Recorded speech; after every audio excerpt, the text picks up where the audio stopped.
एक और बहुत बड़ी रीजनल डेवलपमेंट, सऊदी अरेबिया ने तकरीबन 9 साल बाद यमन जंग के खात्मे की नवीद सुना दी है और इस सिलसिले में हूसी बागियों से मुलाकातों के सिलसिले भी शुरू हो गए हैं। जी हाँ, ये सुनने में तो बहुत अजीब लग रहा होगा, बट एक्चुअली इस वक्त सऊदी ऑफिशियल्स और हूसी बागी आपस में मुज़ाकरात कर रहे हैं कि किस तरह अमन को रास्ता दिया जाए। आज की इस वीडियो में हम बात करेंगे सऊदी अरेबिया की रीसेंट कुछ इंगेजमेंट्स के हवाले से और इन इंगेजमेंट की वजह से इस खित्ते पर क्या असरात पड़ेंगे, पाकिस्तान के लिए चीज़ें किस तरफ आगे जाएंगी, ग्लोबल पॉलिटिक्स में ये डेवलपमेंट कितनी इंपॉर्टेंट है, इस कॉन्फ्लिक्ट की थोड़ी सी तारीख देखेंगे और फ्यूचर कोर्स। इंशाल्लाह बहुत कुछ सीखने को मिलेगा।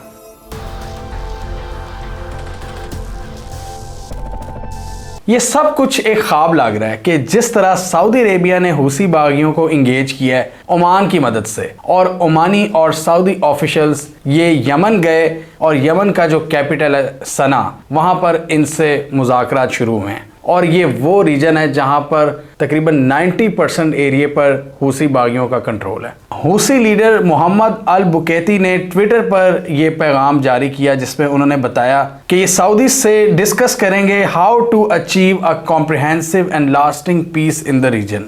इसमें देखने वाली बात यह है कि दोनों साइड्स की तरफ से इंटेंट शो हो रहा है अमन के लिए और मुज़ाकरात के लिए। सऊदी अरेबिया और हूसी बागी जिन्होंने एक दूसरे के खिलाफ आर्म स्ट्रगल में कोई कसर नहीं छोड़ी थी और भरपूर हमले किए थे। अब एक्सपर्ट्स के मुताबिक ये जो सारी पीस डील है, ये निगोशिएशंस हैं, ये इतनी सिंपल नहीं होंगी क्योंकि मामला काफ़ी कॉम्प्लिकेटेड हैं। बहुत से लोग इसमें ये भी कह रहे हैं कि जो यमन के लोग थे, जो यमन की लीडरशिप थी हूसी बागियों से जो अलहदा है, वो इस मुज़ाकरात में क्यों नहीं शामिल हुई। रॉयटर्स न्यूज़ एजेंसी के मुताबिक इन दोनों पार्टीज़ में ये जो मुज़ाकरात शुरू हुए हैं, इसमें इस सारे मसले को फेज़ वाइज हल किया जाएगा, फेजेस में। पहले फेज़ में इन्होंने ऑब्वियसली मामलात को डिफ्यूज़ करना है, जो जंग की सिचुएशन है उसमें कमी करनी है। दूसरे फेज़ में जब मामलात को डी एस्केलेट किया जाएगा तब जो इनके कोर इश्यूज़ हैं उन पर तवज्जो दी जाएगी, जैसा कि पहले जिसमें सबसे इम्पॉर्टेंट चीज़ है जो पोर्ट्स हैं यमन की, उन पर जो ब्लॉकेड लगाई हुई है सऊदी अरेबिया ने, उसका खात्मा होगा। इन सारी पोर्ट्स पर पाबंदियां हटाई जाएंगी और सना शहर का जो एयरपोर्ट है इसको भी फंक्शनल किया जाएगा। इसके अलावा पब्लिक सर्वेंट्स के जो जॉब्स हैं, उनकी सैलरीज हैं, उनको बहाल किया जाएगा जो बुरी तरह से मुतासिर हो गई हैं। इस जंग ने बहुत ज़्यादा नुकसान किया है और इस पूरे खित्ते को रीबिल्ड किया जाएगा सऊदी अरेबिया की मदद से। और इसके बाद फॉरेन फोर्सेस का इनखला होगा, आहिस्ता आहिस्ता कंप्लीट इनखला किया जाएगा। और ये क्लियर नज़र आ रहा है कि दोनों साइड्स के लिए इस जंग को कंटिन्यू रखना बहुत मुश्किल हो चुका है। दोनों साइड से बहुत ज़्यादा रिसोर्सेज इस्तेमाल हो रहे हैं। 2014 में ये कॉन्फ्लिक्ट अपनी पीक पर पहुंच गया था जब हूसी बागियों ने सऊदी बैक्ड गवर्नमेंट का तख्ता उल्ट दिया था एक आर्म स्ट्रगल के थ्रू और हुकूमत पर कब्जा कर लिया था। यमन का जो मेन एरिया है, जो कैपिटल सिटी है सना, वहां पर इन्होंने कब्जा जमा लिया था और आज भी ज़्यादातर एरियाज़ में इन्हीं की हुकूमत है। और तब से घुमसान की एक जंग जारी है। 80% से ज़ायद आबादी डायरेक्टली मुतासिर हुई है इस पूरी जंग से। घर के घर उजड़ गए हैं, बस्तियां उजड़ गई हैं, पूरे शहर तबाह हो गए हैं। 2 लाख से ज़ायद बंदा मारा जा चुका है इन 9 सालों में। यमन में जारी जंग को सऊदीया और ईरान के दरमियान प्रॉक्सी बैटल के तौर पर भी देखा जाता है, यानी दोनों जो बड़े मुल्क हैं सऊदीया और ईरान अपने अपनी प्रॉक्सीज को सपोर्ट करते हैं यहाँ पर, जैसे दुनिया में और कई जगहों पर कर रहे हैं। इराक में कर रहे हैं, लेबनान में कर रहे हैं, सीरिया में कर रहे हैं। तो यहाँ पर भी एक प्रॉक्सी बैटल नज़र आती है और हूसी बागियों पर तो हमेशा से यही इल्ज़ाम लगता है कि ईरान इनकी सपोर्ट करता रहा है। ऑफिशियली ये डिनाई करते हैं ईरानियन हुकाम भी और हूसी भी, वो कहते हैं कि ईरान की सपोर्ट नहीं है, क्योंकि अगर आप मैप पर भी देखें तो ईरान बिल्कुल एक ऑपोजिट साइड पर बनता है। लेकिन ईरान पर इस हवाले से हमेशा एक इल्ज़ाम लगता रहा है कि वो सऊदीया के नेक्स्ट डोर नेबर्स में एक आर्म्ड बागी ग्रुप को सपोर्ट कर रहा है, इन हूसियों को। अभी हमने पिछले दिनों देखा था कि सऊदी अरेबिया और ईरान ने भी अपने ताल्लुकात में नॉर्मलाइजेशन का आगाज़ कर दिया है और उसके बाद यही उम्मीद की जा रही थी कि इस कॉन्फ्लिक्ट की तरफ भी आया जाएगा और यहाँ भी मामला सेटल किए जाएंगे, क्योंकि यहाँ पर हूसियों का किरदार था और हूसियों को जो बैकिंग है वो ईरान कर रहा था। तो और इस सिलसिले में ऑब्वियसली अगर आप ईरान से ये हाथ मिला रहे हैं तो फिर इस मसले का भी हल निकलना ही निकलना था, जो कि अब हम देख रहे हैं उसके एग्जैक्ट 1 महीने बाद। मतलब सऊदी अरेबिया ने पहले ईरान से ताल्लुकात को नॉर्मलाइज किया और अब इन हूसी बागियों से हाथ मिला रहा है जो ये यमन में एक कॉन्फ्लिक्ट है। 2015 में क्या हुआ था, जब हुसी बागियों ने यमन में अपने कदम जमा लिए थे, इन्होंने एक सख्त आर्म्ड स्ट्रगल का आगाज़ कर दिया था सऊदी फोर्सेस हैं उनके ख़िलाफ़, क्योंकि ऑब्वियसली सऊदी अरेबिया को ये नहीं एक्सेप्ट था कि इनके नेक्स्ट डोर नेबर्स में इनकी मर्ज़ी की हुकूमत ना हो या मिलिटेंट्स की हुकूमत हो। इसलिए फिर सऊदी अरेबिया ने अपने पूरे वसाइल लगाए इनको कुचलने में, और फिर हमने देखा जो कुछ हुआ, किस तरह तबाही मची यमन में। और इसमें अमेरिका भी इन्वॉल्व हुआ सऊदी अरेबिया की तरफ से। सऊदी अरेबिया ने एक मुस्लिम इत्तेहाद बना डाला इनको कुचलने के लिए।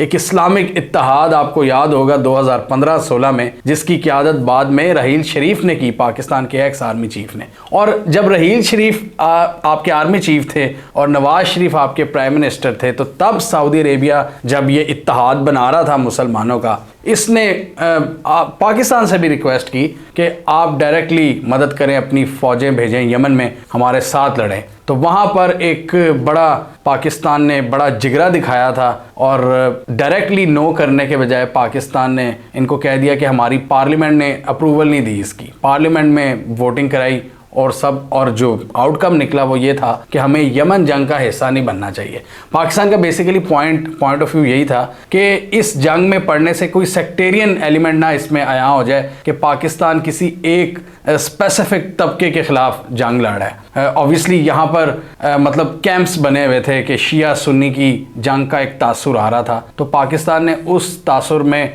पाकिस्तान उस चक्कर में नहीं पड़ा कि अगर हम इस्लामिक इत्तेहाद का हिस्सा बनते हैं, अगर डायरेक्ट अपनी फोर्सेस भेजते हैं, तो हम ईरान और जो शिया ममालिक हैं, जो पूरी शिया बेल्ट है आपकी, आप उसको भी नाराज़ कर सकते हैं। आपके मुल्क में भी एक बहुत बड़ी तादाद है अहले तशी की। तो पाकिस्तान ने उस कॉन्फ्लिक्ट से बचने के लिए, जो फ़िरका वारियत है उससे बचने के लिए, पाकिस्तान ने इस जंग में डायरेक्टली हिस्सा नहीं लिया। लेकिन बाद में हमारे जो एक्स आर्मी चीफ थे वो इस इत्तेहाद के मतलब चीफ बन गए, सरबराह बन गए, और इन्होंने डेफिनेटली सऊदीज़ को गाइड बहुत ज़्यादा किया। वैसे तो सऊदीया कहता था कि इस इत्तेहाद का जो मकसद है वो सिर्फ यमन नहीं है, मतलब ये इत्तेहाद सिर्फ यमन की जंग के लिए नहीं बनाया, इसके और भी कई मकासद हैं। मुस्लिम दुनिया की हिफाजत करना है, सऊदी अरेबिया की जो स्ट्रेटेजिक एम्बिशंस हैं उनको पूरा करना है, लेकिन इसके यमन में भी इनके ऑब्जेक्टिव्स थे और अमेरिका भी इसमें इन्वॉल्व था। तो इसमें बड़ी फिर रिपोर्ट्स भी आई कि किस तरह इन्होंने कई जगहों पर बड़े खौफनाक किस्म के ऑपरेशन किए यमन में। तो उस वक्त पाकिस्तान ने इस जंग में एक कैटलिस्ट का किरदार अदा करने से इनकार कर दिया था डायरेक्टली। लेकिन ऑब्वियसली पाकिस्तान हमेशा से यही कहता है कि सऊदी अरेबिया का हम दिफा करेंगे, वहाँ पर मुकद्दस मकामात हैं। पाकिस्तान ने उस हवाले से तो अपनी खिदमात दी सऊदीज़ को, जो ये नई बात नहीं है, जो हमेशा से हम देते आ रहे हैं, जो डिफेंस नौयत के हमारे ताल्लुकात हैं। पाकिस्तान ने एक म्यूचुअल डिफेंस एग्रीमेंट साइन किया है सऊदीज़ के साथ, जो 70s-80s में कभी किया था, जिसमें ये कहा गया, कैटेगोरिकली लिखा गया कि सऊदी सरजमीन पर अगर कोई ख़तरा होता है तो वो ख़तरा पाकिस्तान अपना ख़तरा समझेगा और अपनी फोर्सेस को वहाँ पर उतारेगा। लेकिन यहाँ पर पाकिस्तान ने कहा कि ये जंग चूँकि यमन में है, किसी दूसरे मुल्क में है और फ़िरका वारियत का ख़तरा है, तो डायरेक्टली हम नहीं पड़े, लेकिन इनडायरेक्टली बहुत कुछ हुआ होगा।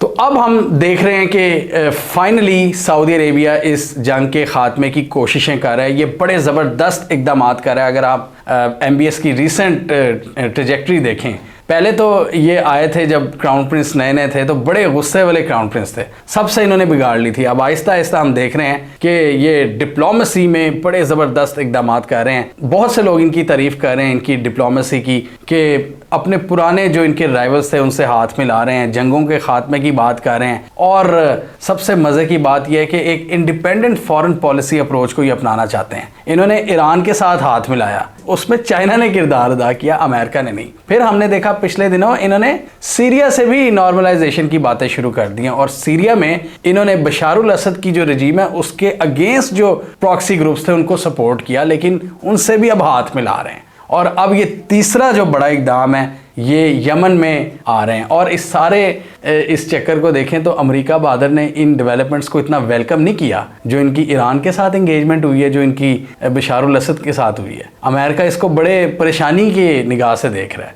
और ओपनली वो इसको कह रहे हैं कि हम इसमें तशवीश का इजहार कर रहे हैं। इससे नज़र यही आ रहा है कि सऊदी अरेबिया अपने आप को यूएस ऑर्बिट से निकालकर चाइना की तरफ करीब हो रहा है, और ना सिर्फ अमेरिका से दूर हो रहा है बल्कि चाइना और रशिया के करीब जा रहा है। रशिया के साथ इन्होंने पिछले दिनों ऑयल कट्स के हवाले से इकदाम किया था जो अमेरिका के अगेंस्ट किया था। तो अगर एनर्जी की डोमेन में देखें तो वहाँ पर भी ये रशिया के साथ मिलकर काम कर रहे हैं और अमेरिका को डिस्टर्ब कर रहे हैं, नाराज़ कर रहे हैं। स्ट्रेटेजिक मामलात में ये चाइना के साथ नई नई डील्स कर रहे हैं। अभी हमने इस वीडियो में डिस्कस किया था कि $30 बिलियन का एक फ्रेश एग्रीमेंट हुआ है जिसमें लोकल करेंसी में ट्रेड करने की बात हुई है। मतलब ये अप्रोच कहाँ से आ रही है? ये क्लियर नज़र आ रहा है, ये MBS की अप्रोच है जो अपने आबाओ अजदाद की जो पॉलिसी थी, जो उन्होंने पुराने रूल्स सेट किए थे कि हमने अमेरिकन फॉरेन पॉलिसी के ज़ेर असर रहना है, उनको एक स्पेस देनी है। इस वक्त नज़र ये आ रहा है नियर फ्यूचर में MBS अमेरिका को वो स्पेस नहीं दे रहे। और इसमें एक बात ये भी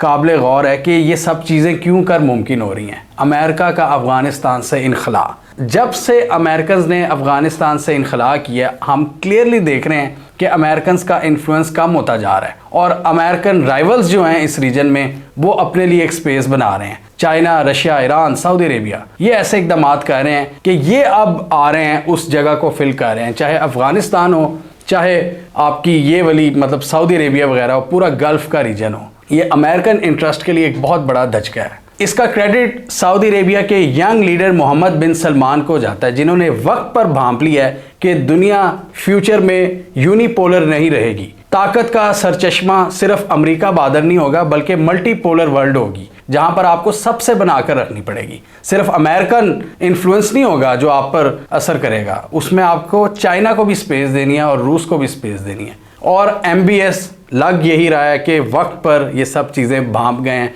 अनलाइक द पाकिस्तानी लीडरशिप जो कि अभी तक अमेरिका बहादुर की राह देख रहे हैं। और जैसे मैंने पहले बात की कि अमेरिकन प्रेजेंस जब की कम हुई है ना, तो तब से हम पीस एफर्ट्स में तेज़ी देख रहे हैं। लेकिन पाकिस्तान में कुछ औसम शानदार किस्म के लोग बैठे हैं जो समझते हैं कि अमेरिकन प्रेजेंस ही इस खित्ते में उनके स्ट्रेटेजिक एम्बिशंस पूरे कर सकती है। वो स्ट्रेटेजिक एम्बिशंस नहीं है, वो बेसिकली शॉर्ट टर्म बेनिफिट्स हैं जो यहाँ पे कुछ अमेरिकन पपेट समझते हैं कि अमेरिकन के आने से होगा। हालांकि ऐसा नहीं है। अमेरिकन जो प्रेजेंस है इस रीजन में वो मामलात को कॉम्प्लिकेट करती है। ये चीज़ समझने की ज़रूरत है जो कि MBS को समझ आ गई है, जो आपको भी समझने की ज़रूरत है कि अमेरिकन प्रेजेंस ओवरऑल खित्ते की जो प्रॉब्लम्स है उसको बढ़ाती है, कम नहीं करते। उससे चंद इंडिविजुअल्स का तो फ़ायदा हो सकता है लेकिन ओवरऑल आवाम का और रीजन का फ़ायदा नहीं होता। तो इसीलिए उन लोगों के लिए भी ये जो पपेट्स बैठे हैं इस पूरे रीजन में अमेरिकन इंटरेस्ट को पूरा करने के लिए, उनके लिए बैड न्यूज़ है। उनके लिए बैड न्यूज़ ये है कि अब रीजन के जो हैवी वेट्स हैं उनको समझ लग गई है कि किस तरह फॉरेन एग्रेसर्स का रास्ता रोकना है। ये सारे अब मिलकर काम कर रहे हैं। ये कोई भी फॉरेन एग्रेशन कबूल नहीं अब करने वाले, और जो भी इसमें फैसिलिटेटर बनेगा उसका तारीख में भी उसको बुरे अल्फाज से याद रखा जाएगा और प्रेजेंटली भी वो जलील होगा।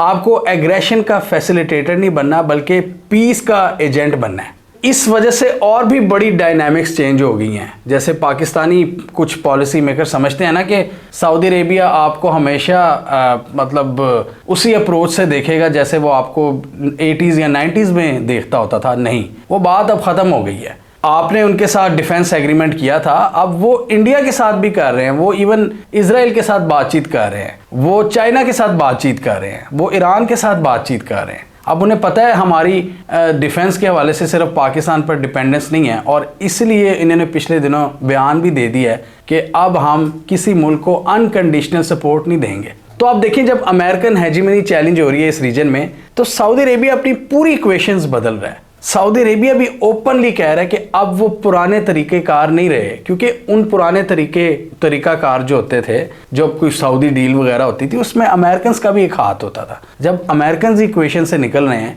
तो सऊदीज़ भी एक नई अप्रोच के साथ सामने आ रहे हैं और वो कह रहे हैं कि अब हम उस तरह आपको मदद नहीं करेंगे, ना हम इंटरफेरेंस करेंगे आपके मामलात में। अगर आप नालायक हैं तो नालायक ही रहें, अगर आप गरीब हैं तो आप गरीब ही रहें, हम आपको अनकंडीशनल डॉलर्स नहीं देंगे। वो आप पर है कि आपने किस तरह अपनी पॉलिसीज बनानी है और किस तरह बना के रखनी है। अब विदाउट एनी रीज़न वो आपको पैसा नहीं देने वाले, क्योंकि उनकी लीडरशिप यंग लीडरशिप है। पुरानी अप्रोच, पुराने वाक़यात, पुरानी सियासत, पुरानी जो जियोपॉलिटिक्स है वो सब बदल गई है। और इस नई थिंकिंग में सऊदी अरेबिया की जो मेन प्रायोरिटी है वो उनका अपना मुल्क है, क्योंकि उनको भी पता है कि फ्यूचर में चैलेंजेस आएंगे उनके लिए, और उसके लिए वो पहले ही एंटीसिपेट कर रहे हैं। ये बात हम सबको समझ लेनी चाहिए कि जो यूएस प्रेजेंस होती है, यूएस की जंगों की वजह से हमारे यहाँ पर मामलात ख़राब होते हैं, सेक्टेरियन वायलेंस में इजाफा होता है, फ़िरका वारियत की जंग में इजाफा होता है, शिया सुन्नी को मारता है, सुन्नी शिया को मारता है। तो अब ये जो चीज़ें हो रही हैं कि ईरान से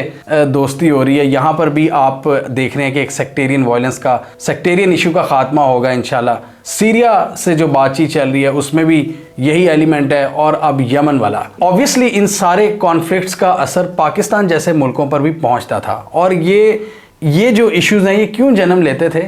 जब भी कोई फॉरेन पावर यहाँ पर इन्वेड करती थी, रूस या अमेरिका, तो इन एग्रेशंस का रास्ता अब रोकना बहुत ज़रूरी है, क्योंकि जब तक इन एग्रेसर्स की प्रेजेंस रहेगी यहाँ पर अमन नहीं आएगा। तो बहुत ज़रूरी है कि गल्फ़ रीजन में ये एक अमन कायम हो, ताकि पाकिस्तान में भी अमन कायम हो। पाकिस्तान पर भी ऑब्वियसली उसके छींटे पड़ते हैं जो वहाँ पर सेक्टेरियन वायलेंस होता है, क्योंकि हम भी उस रीजन का ही तकरीबन हिस्सा हैं। कहीं पश्तूनों को टारगेट किया जाता है, कहीं शियास को टारगेट किया जाता है, कहीं सुन्नीस को टारगेट किया जाता है। अफ़गानिस्तान, इराक और सीरिया इसकी एग्जांपल हैं।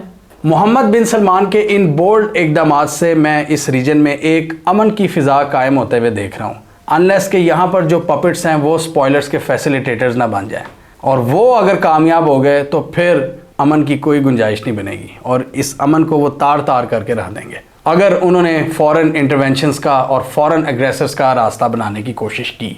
उनका रास्ता रोकना होगा। हमें कमेंट सेक्शन में बताइए आपके ख्याल में इस खित्ते में और स्पेशली मिडिल ईस्ट में क्या ये थिंकिंग आ गई है कि अब हमने बेहतरी की तरफ जाना है, अपनी इकॉनमी पर काम करना है, और किसी दूसरे के इंटरेस्ट पूरे नहीं करने, और उनके इंटरेस्ट पूरे के चक्कर में अपने मुल्कों को आग नहीं लगानी, और मतलब बेहतर फैसले करने हैं। आपके ख्याल से क्या इस सोच ने जन्म ले लिया है मुस्लिम वर्ल्ड में? कमेंट कीजिए। इसके अलावा हमारा यूट्यूब चैनल सब्सक्राइब कर लो, साथ ही वो बेल आइकॉन भी दबा लें, ताकि वो स्टोरीज दुनिया भर से पाकिस्तान से जिनकी मेन स्ट्रीम मीडिया पर प्रॉपर कवरेज नहीं होती, हमारे प्लेटफॉर्म के थ्रू आप तक टाइम पर पहुंच जाएं।